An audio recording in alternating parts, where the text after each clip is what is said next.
Halos isang oras ng brownout sa Luzon itong weekend at ang dahilan, aberya sa power grid.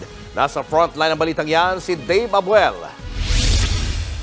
Nagulat ang ilang residente ng Barangay 8 sa Caloocan City sa power interruption kagabi. Biglang nawalan ng kuryente kung kailang weekend. Kwento ng residenteng si Ariel, higit kalahating oras din tumagal ang brownout.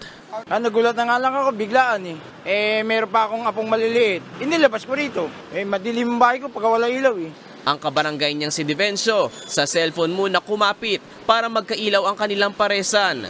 Wala kaming handa na kandila. Walang sinabi na dito mag-brownout tayo ganito sandali, wala. Ayon sa National Grid Corporation of the Philippines, ang brownout ay dulot ng aberya sa power grid pasado alas 6:45 kagabi. Nakaapekto yan sa San Jose, Nagsaag Line at power plants sa Luzon. Nagresulta daw ito ng automatic load dropping o pagkawala ng kuryente dahil sa mababang supply. 7:33 PM naman nang naibalik ang power supply sa apektadong residente. Kabilang dyan ang Metro Manila, Cagayan, Kalinga at Apayao. Gayun din ang ilang probinsya sa Calabarzon, pati sa Camarines Norte. Sabi naman ng Meralco, 850,000 customers nila ang naapektuhan.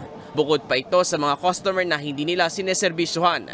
Iniimbestigahan pa ng NGCP ang sanhi ng aberya sa Luzon Grid. Nagbabalita mula sa frontline, Dave Abuel, News 5. Mga kapatid, Julius Babaw po. Huwag maging huli at maging una sa lahat ng balitaan. Para sa tuloy-tuloy na talakayan sa frontline, mag-follow at mag-subscribe sa social media pages ng News 5.